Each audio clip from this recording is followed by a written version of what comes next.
What's going on, guys? Cody from MotorcycleMD. Welcome back.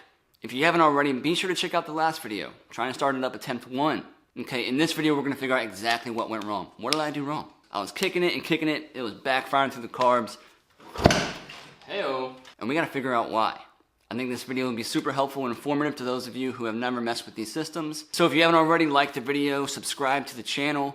And if you guys do need any help with your carburetors when it comes to your Honda, whether it's a single carb, twin, inline 4, MotorcycleMD.com has tons and tons of videos that have been packaged for you to view to help you out, get that bike on the road. That's helped out thousands of people. I want you in on it. Check it out. But let's not waste any more time. Let's see if we can get this thing finally started. Let's do it.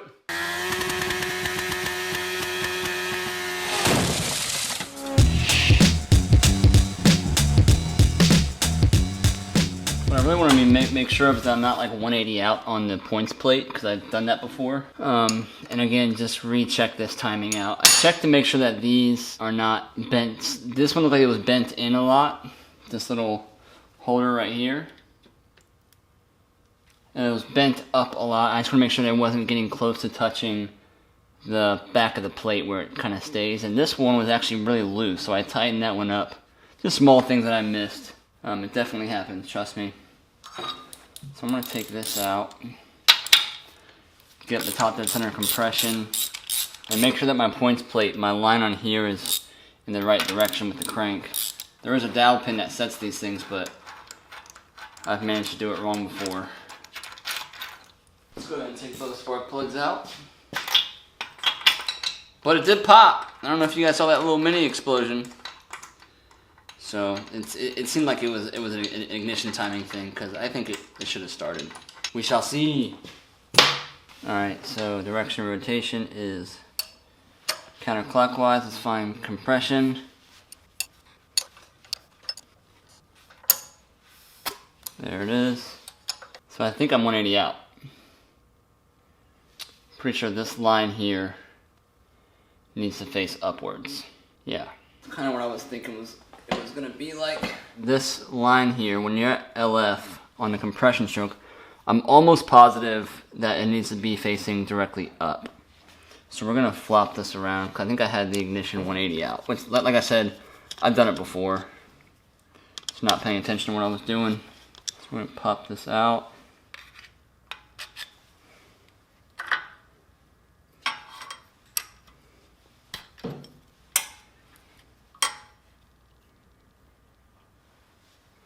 So we have our guide pin there, but I believe that this itself is 180 out. Let's grab these springs.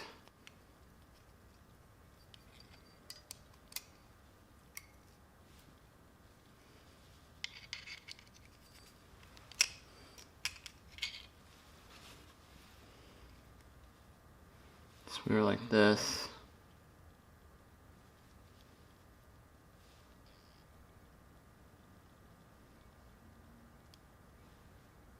That's where we need to be.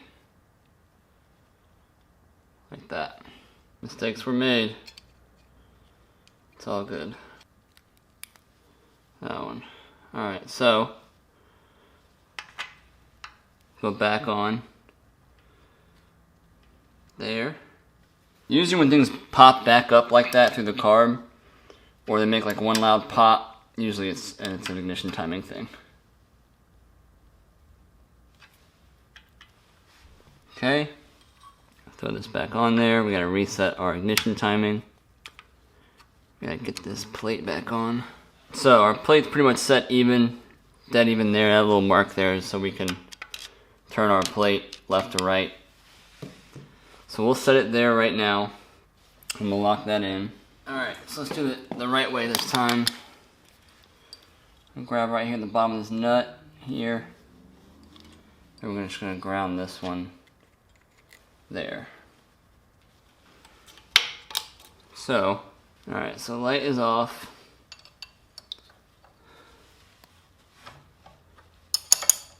Find our compression stroke, which is right there. As soon as we get up to our LF mark, that light should come back on. Right now it's not coming on until after top dead center. Alright, so what we'll do is we will close the point. So we're going to bring that point plate towards there because it's too advanced. So we're going to back this up to LF. Boom, we're going to open them back up again.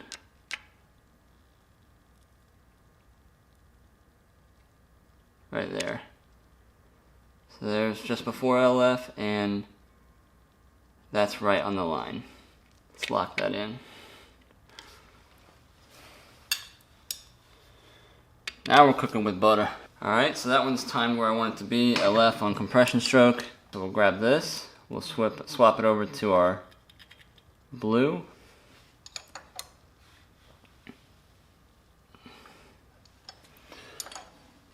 Go to the compression stroke,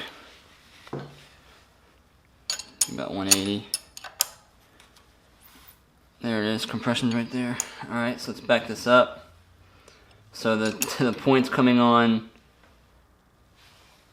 about an inch past top dead center. So we're gonna back this up. What I like to do is leave the light on. So I'll loosen this up. Loosen this up just a little bit.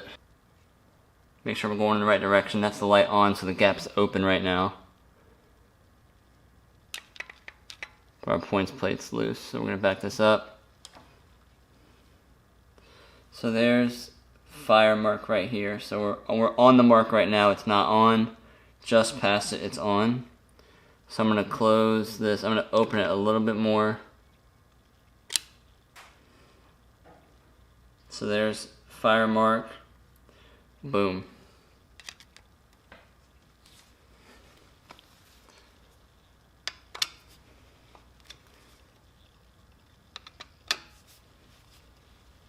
Let's check it again. There's fire for right.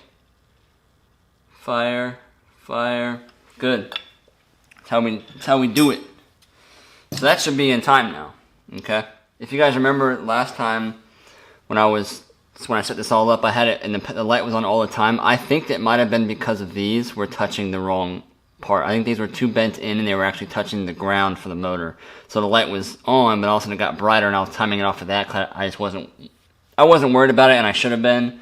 That's just the way that it is. But this is all set up right now. I think also adding the grounds to the motor might have helped a little bit too. So let's go again. Hopefully it will idle. If I can get it to idle, we're in business.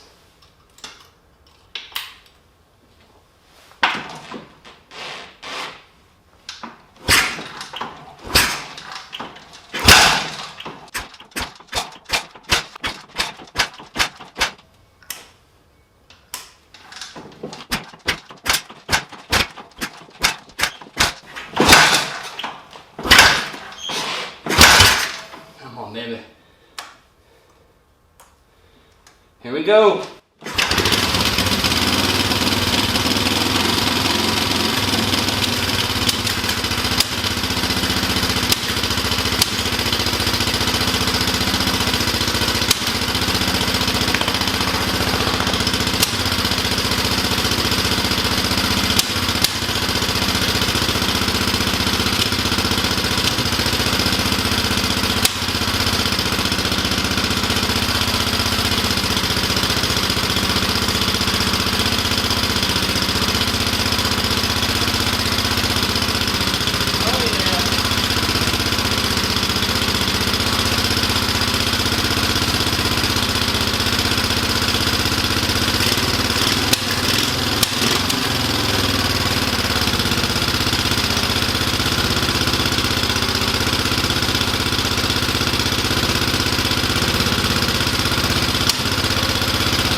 Over here. I must not have a gasket on this side, right where the oil sling is at. It's puking out oil. But when I took this 10mm off here, puking out oil, so that's perfect. Oh man.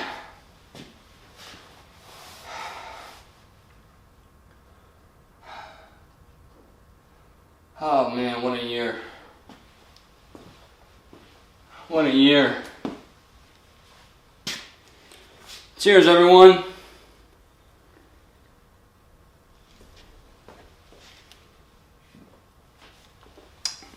Yes. Finally. Nice and smoky in here. It's 28 degrees outside and it's snowing, so trying to retain some heat. Wow. Definitely have some adjusting to do. Obviously, I'm going to fix this oil leak over here. I might not have a gasket on the oil sling cover. It's the only reason why I can think it's dumping out that much oil. Woo! Oh man, I needed that. Guys. I need to get some parts on order. I left out the oil sling O-ring. Gasket's there, but the O-ring's out. And it started to puke out that sling cover, but lots of oil pressure coming up to the top. When I took the check bolt out, it was just boom, boom, boom, just throwing it out, which is fantastic. That's what I wanted. Man, lots of tuning to do on the carbs. I couldn't get the idle to come down, so we'll see about that. Surprised I couldn't like kill a cylinder, in other words. It might have something to do with the adjustments on the top of the carb. It might just be not low enough to allow them to drop all the way, just kind of holding it up at idle. It was backfiring and sputtering. I'm not worried about that right now. Those 50 idles are letting it idle though, which is, those number 50 idle jets are letting it idle, which is pretty interesting to me. It's good. Remember, the head's been ported and polished as good as it can get. The top end's been lightened up, the rockers, the cam. I am running the needle bearings in the cam holder itself. It is doing the slip retentioner and the flat link chain. It's the fat cam in this. Valves and seats and all that stuff is new, but not the seats, the valves. I mean, the cylinder's only going to be able to take so much. The more you can get in, the more you can get out, or the faster you can get it out. That's a good thing. More flow is more go, in other words. But obviously the cylinder can only take in so much, so it's not like a big bore thing, but there is flow going out of the head a lot faster and allowing it to come in a smoother transition. So I think that carburetors, the way that they're set right now, I think the idle might be pretty close. But lots more to do, guys. That's just the start. I know you guys have been with me for a while. This is a huge achievement for me, and it's just been so long. And we got it. So that's good. I'm probably going to do a couple more starts with it, get it kind of warmed up and kill it, and then I'm going to do a cam chain adjustment and see if I can adjust that slipper a little bit, as well as readjust the tappets all around to make sure that those are still doing good. But I got to let them kind of beat in a little bit and get it warmed up and cooled down, then we can start dialing back into the carburetors again once we can get some throttle response, and I'm feeling good about the points, which I think that those are pretty much set, but just make sure there's no oil leaks and that kind of stuff. Then we're going to start worrying about cables, lighting, figure out what we're going to do with the exhaust, seat, figure out what we're going to do with the tank, what kind of tank. If anybody knows, I have a question for you guys. If anybody knows if a 360 tank will fit on the CL350. I don't know. I personally don't know. If anybody out there has both, and they can swap it for me real quick to see if it's, because I love the look of the 360 tank. I don't like the look of the CL, so I might be trying to make do with what, either a CB tank or maybe a 360 tank. I don't know. Lots to do, guys. Lots to do. Thank you guys so much for checking out this video. I hope you guys enjoyed it. I certainly enjoyed making it. And I'll see you guys next week with more content. So make sure you check out Grip Clean. Their hand products are amazing. 10% off your entire cart from gripclean.com. A link to their website's in the description. Again, MotoMD at checkout. You get 10% off. You help me out. Hopefully I help you guys out. I love their product. So see you guys next time. Later.